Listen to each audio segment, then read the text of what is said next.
I'm 70. Here are 5 things I did to stop wasting my evenings after work. At 70, I've come to appreciate that time is the most precious resource we have. After retiring from my primary career, I decided to take on some light work to keep my mind sharp and stay active, but something wasn't sitting right with me. I'd finish work for the day, and my evenings would slip through my fingers. I'd tell myself I deserved a little rest, which I did, but that rest often turned into hours of mindlessly watching TV, scrolling through my tablet, or just sitting in silence. Eventually, I realized I wasn't truly living during those hours. So I made changes, 5 of them, to be exact, that helped me reclaim my evenings and, with them, a sense of purpose and fulfillment. If you're in your golden years like me, I hope these ideas inspire you to use your evenings for what truly matters to you. If you enjoyed this video, please give it a thumbs up. Don't forget to subscribe and turn on notifications so you never miss an update.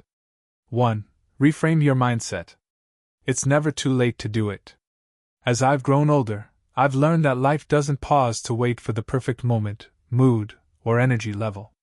For years, I believed that to take action, I needed to feel ready, rested, and motivated. But as the days turned into months and years, I began to realize how much time I had allowed to slip away waiting for that elusive sense of readiness. At 70, I've come to understand that if I want to make the most of the precious time I have left, I need to let go of the belief that action depends on feeling prepared. One of the most powerful lessons I've learned is this: tiredness doesn't mean I can't take action, it simply means I'll do it tired. This shift in mindset has profoundly changed how I approach my evenings and my life. There's a temptation, especially as we age, to tell ourselves we've earned the right to rest, and we absolutely have. But there's a difference between rest that rejuvenates and rest that becomes an excuse to disengage. I realized I was often choosing the latter, letting fatigue become a reason to delay meaningful activities. The more I allowed that pattern to take hold, the more it became my default. The breakthrough came when I reflected on my past. I thought about all the times I'd done things tired, working late nights to support my family, staying up with a sick child, or pushing through long days to help a friend. Those moments, though exhausting, were often the most rewarding. They showed me I could act even when I didn't feel like it, and that the satisfaction of accomplishing something meaningful far outweighed the temporary discomfort of fatigue. I began applying this principle to my evenings. Instead of sitting down after work and telling myself I'd tackle a task or hobby later, I would say, "I'm tired, but I'll do it anyway." Some nights it was as simple as writing in my journal or organizing old photographs. Other nights, I'd spend 20 minutes working on a new skill or calling a friend I hadn't spoken to in years. These weren't mental efforts, but they were deliberate acts of engagement that made my evenings feel purposeful. What I discovered is that action often creates its own energy. The act of doing, even when I didn't feel like it, brought a sense of accomplishment that lifted my spirits and gave me a second wind. Each time I chose to take action despite my tiredness, I was building a new kind of confidence, a quiet assurance that I was still capable of living fully even when the day's demands had left me weary. This mindset shift wasn't just about productivity. It was about reclaiming a sense of agency over my time. It reminded me that I'm still in control of how I spend my life, even in my later years. I've realized that tiredness is simply a state of being, not a barrier. By acknowledging it without letting it dictate my choices, I've opened the door to a more fulfilling and intentional way of living. There's a profound freedom in letting go of the need to feel ready before taking action. It's a reminder that life is happening now, in this moment, and that each small act, no matter how tired we feel, contributes to the tapestry of a well-lived life. At 70, I know there will always be days when fatigue sets in, but instead of waiting for the perfect moment, I choose to act, create, and live in the moment I'm given. That choice, I've found, makes all the difference. 2. Declutter your evenings with simple routines. As I reflect on the rhythm of my days, I've come to understand that clutter isn't just something that resides in our physical spaces. It lives in our time as well. For much of my life, my evenings were a tangle of small nagging tasks that seemed to pile up endlessly. The bills to pay, emails to respond to, the laundry waiting to be folded. It all demanded my attention the moment I thought I could finally relax, and yet, despite spending countless hours juggling these tasks, I never felt like I was making meaningful progress. My evenings felt fragmented, and my time felt stolen. The turning point came when I realized that my evenings didn't have to be this way. I could declutter them, not by ignoring the responsibilities that needed my attention but by organizing them more thoughtfully. It began with a single powerful question: what if I could free my evenings from the weight of the day-to-day? The answer wasn't to do more, but to do smarter. The first step was identifying the repetitive tasks that were draining my evenings. These life admin tasks, paying bills, scheduling appointments, planning meals, and handling household chores, were small on their own but together consumed a significant portion of my time and energy. So I decided to consolidate them into one dedicated block of time. Sunday afternoons became my reset time. For an hour or two, I tackled all the little tasks that would otherwise spill into my week. By the time Monday rolled around, my mind felt clearer, and my evenings were noticeably lighter. Meal planning was one of the most transformative changes I made. Instead of cooking from scratch every night, I began prepping meals on Sundays. It was a simple adjustment: chopping vegetables, portioning ingredients, and preparing a few ready-to-eat options, but it saved me hours during the week. On busy evenings, I no longer had to choose between cooking and doing something I loved. Dinner was already handled, and I had time to read, call a friend, or take a walk. Another change was learning to embrace the idea of good enough. For much of my life, I'd been a perfectionist, believing that every task had to be done just so. But at 70, I've realized that life isn't about perfecting the little things, it's about finding joy in the big ones. This meant letting go of the need to fold every towel perfectly or respond to every email immediately. By setting realistic standards for myself, I freed up not just time but also mental energy. Decluttering my evenings also meant decluttering my mindset. I began to see my time as a precious resource, one that deserved to be spent with intention. Instead of letting my evenings be dictated by what felt urgent, I started asking myself what felt important. The answer wasn't always dramatic. Sometimes it was as simple as sitting quietly with a cup of tea, watching the sunset, or spending time with my grandchildren. But by prioritizing what mattered most, I found that my evenings felt fuller, even if I was doing less. The beauty of these small changes is that they've given me back a sense of control over my time. I no longer feel like my evenings are slipping away into the chaos of unfinished tasks. Instead, they've become a space of calm, a time for reflection, connection, and creativity. And the most surprising part? By organizing my responsibilities more efficiently, I've discovered that I actually have more time for the things that bring me joy. At this stage of life, I've learned that simplicity is a gift. Decluttering my evenings wasn't about eliminating responsibilities but about creating room for what truly matters. By organizing my time with care and intention, I've reclaimed my evenings as a space for living, not just existing. And I've found that is the heart of a life well lived. 3. Avoid the couch trap. For years, the couch was my evening sanctuary, a soft, inviting space that beckoned me at the end of a long day. It whispered promises of rest and relaxation, a chance to unwind and recover. I would tell myself, I'll just sit for a moment. But that moment would stretch into hours. The television would flicker in the background, often showing programs I wasn't even paying attention to, while I scrolled through my phone or simply let the time drift by. I thought I was resting, but what I was really doing was wasting my evenings, letting them vanish into the ether without purpose or meaning. The couch wasn't the problem, it was my relationship with it. I had let it become the default, requiring no thought or effort. And as comforting as it was in the moment, it left me feeling empty afterward, as if the day had ended without any sense of fulfillment.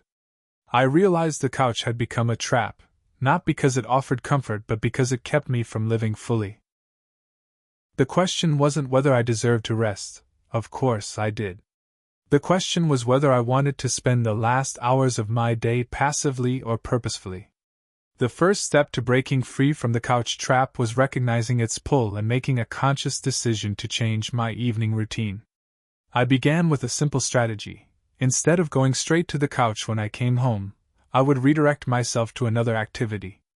Sometimes it was a small task like watering my plants or tidying the kitchen. Other times, it was something more deliberate like setting out my materials for a craft project or writing a note to a friend. The key was to create a sense of momentum, just enough to keep me from sinking into the couch without a plan.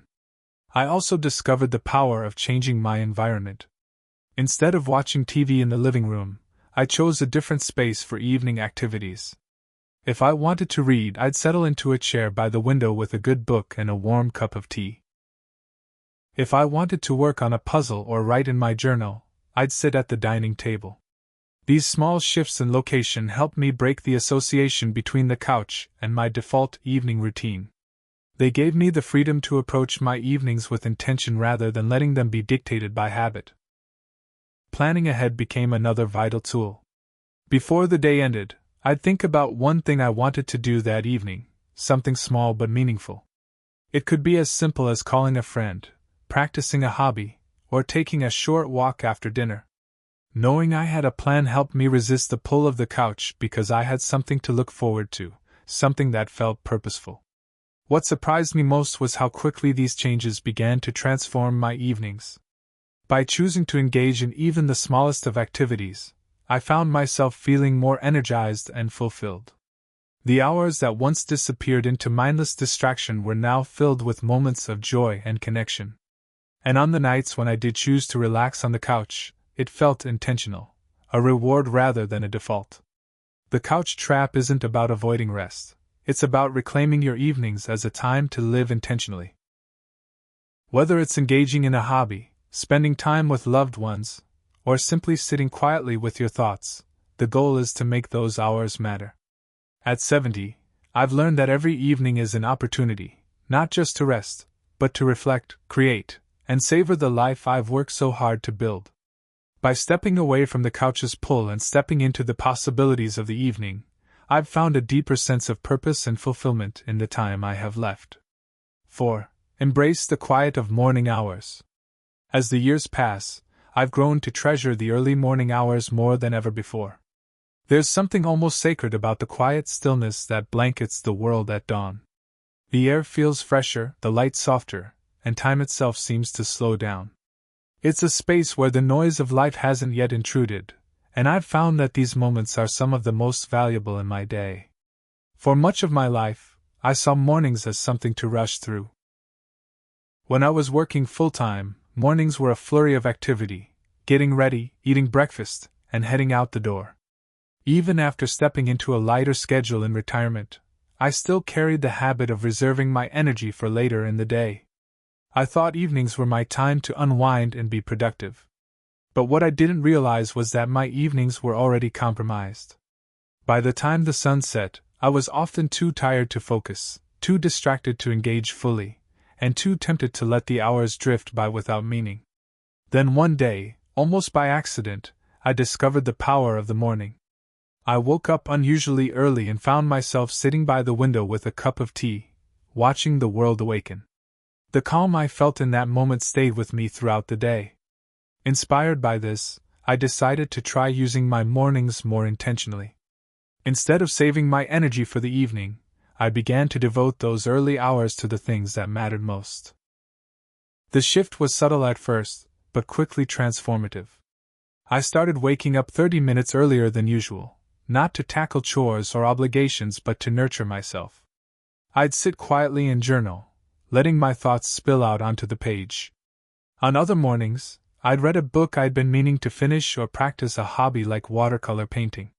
Sometimes, I'd simply meditate, focusing on my breath and the peace around me. What struck me was how much I could accomplish in those uninterrupted moments. Without the distractions of phone calls, emails, or daily responsibilities, my mind felt sharper and more focused.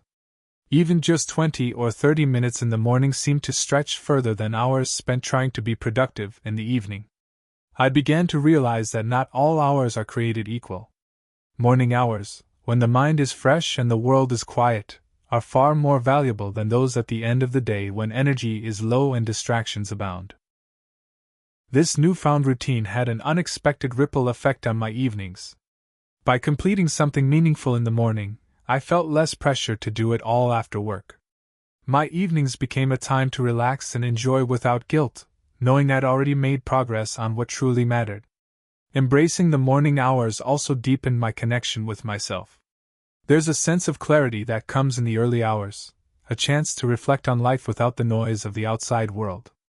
I found myself feeling more grateful, more grounded, and more intentional about how I spent my time.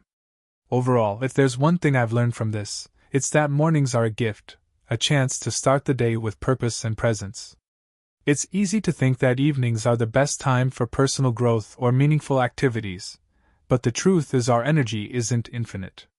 By using the quiet power of the morning, I've reclaimed my evenings as a time for rest, connection, and peace. I've created a balance that feels right for this stage of life. No matter where you are in your journey, it's never too late to embrace the morning. You don't need hours of time or a long to-do list.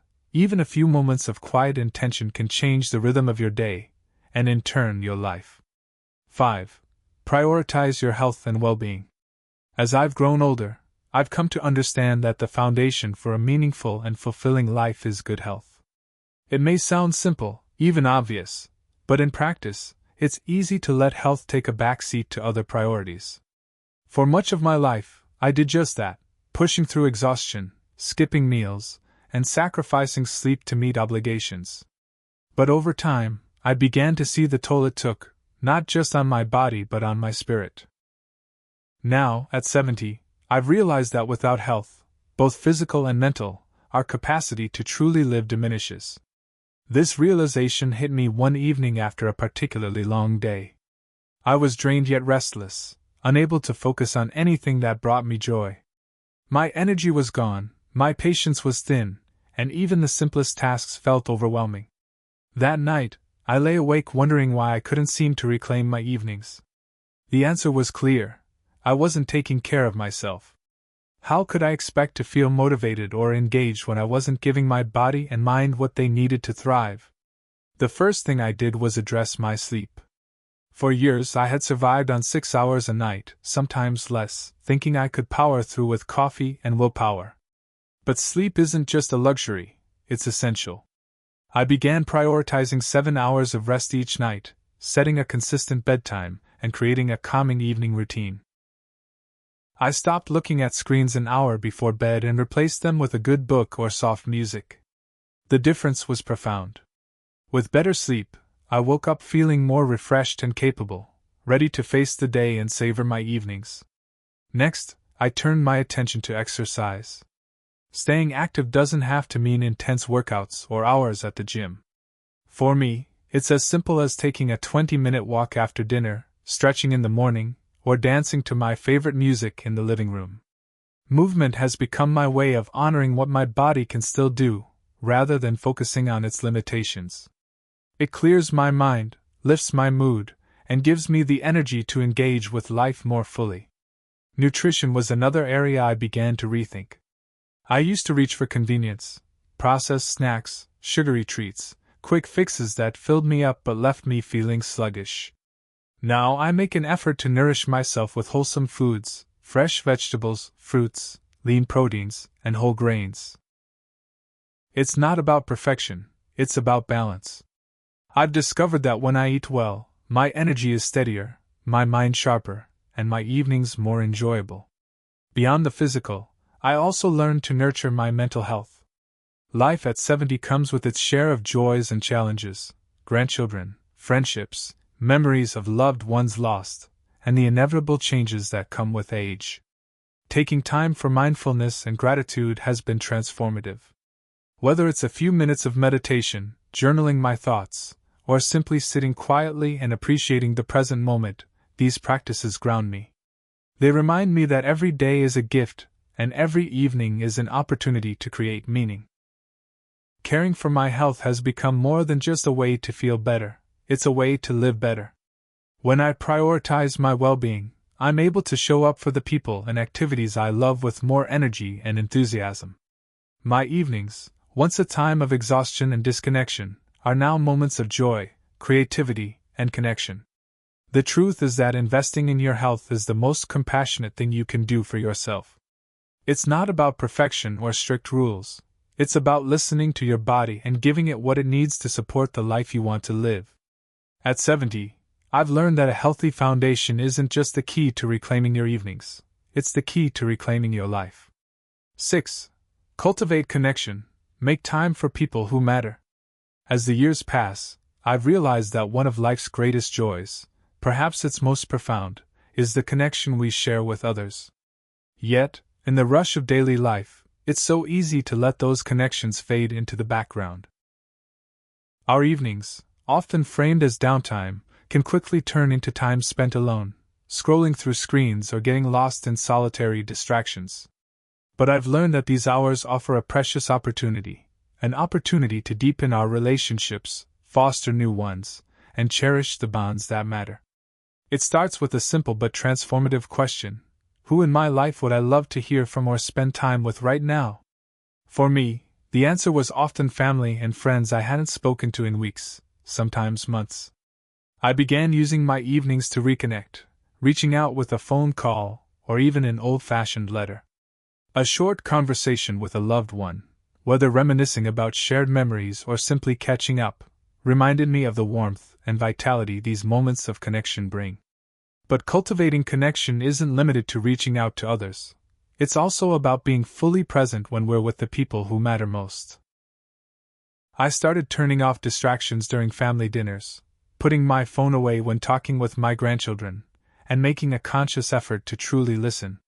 These small acts of presence turned ordinary interactions into treasured moments, enriching my evenings and my relationships alike. One of the most meaningful practices I've adopted is hosting small, simple gatherings. Whether it's inviting a neighbor over for tea, sharing a meal with a close friend, or having my grandchildren visit to bake cookies, these shared experiences create memories that linger long after the evening ends. I've found that it doesn't need to be elaborate. What matters most is the time and care we offer one another. I've also embraced the importance of community in my later years. I've joined groups that bring people together, whether it's a local book club, a gardening group, or a church community. These connections have enriched my evenings and reminded me that we're never too old to make new friends and build meaningful relationships. What I've discovered is this: connection isn't just about filling time, it's about filling the heart. When I invest my evenings in the people I care about, I find a deep sense of purpose and belonging that no solitary activity can replace. It's a reminder that the relationships we nurture are among life's most precious treasures, and the time we spend with others is never wasted. At 70, I've learned that cultivating connection isn't just a way to reclaim your evenings, it's a way to reclaim your life. These moments of love, laughter, and shared understanding remind us of what truly matters, not the hours we count but the moments we share. Whether it's a phone call, a visit, or simply sitting beside someone in quiet companionship, each act of connection is a gift to ourselves and to those we hold dear. Embracing the gift of evenings. At 70, I've come to understand that our evenings hold a quiet, unassuming power. They are the bookends of our days, the moments where we can choose to reflect, connect, and grow, or let time slip through our fingers. The years have taught me that life doesn't offer endless opportunities. In every choice we make, there's weight. Each evening is a reminder that while the past may be behind us and the future uncertain, the present is still ours to shape. Reclaiming my evenings wasn't about squeezing productivity out of every hour or filling my time with tasks for the sake of being busy. It was about living with intention, honoring the gift of time, and recognizing that even the smallest acts, reading a book, writing a letter, or simply sitting in quiet gratitude, can create meaning. These moments, though small, are what add richness to our lives. What I've discovered is that purpose doesn't diminish with age, it evolves. It's no longer about building or achieving, but about savoring and sharing. It's about recognizing that the way we spend our evenings, no matter how simple, reflects the way we choose to live. When I stopped letting my evenings pass me by, I found a renewed sense of fulfillment, a reminder that life's beauty lies in its quiet, ordinary moments. So, to anyone reading this, especially those in your golden years, I offer this reminder: your time is still your own. Evenings are not just the end of the day, they are a chance to create, to connect, to dream, and to celebrate the life you've built. Whether it's through small routines, meaningful conversations, or simply taking a moment to be present, you can reclaim these hours and fill them with the things that matter most to you. At this stage of life, it's easy to feel as though the best years are behind us, but I've found that the opposite is true. The years ahead hold the potential for the deepest, most meaningful experiences, if only we choose to embrace them. The sun may set each evening, but with it comes the promise of a new day, a new moment, and a new opportunity to live with intention. Make your evenings count, not because time is fleeting, but because every moment we're given is a chance to live fully and meaningfully. This, I believe, is the true gift of aging. The wisdom to see the value in each moment, and the courage to make it our own. These lessons are meant to inspire you to live fully and authentically. Now, I'd love to hear from you. Take a moment to reflect and share one thing you've learned and plan to apply in your own life. Let's support each other on this journey toward embracing these truths. If you enjoyed this video, please leave a comment with 1. If not, feel free to comment with 0. Your feedback means a lot to us. Don't forget to like, share, and subscribe to our YouTube channel for more content like this. Thank you for watching, and here's to living life on your own terms.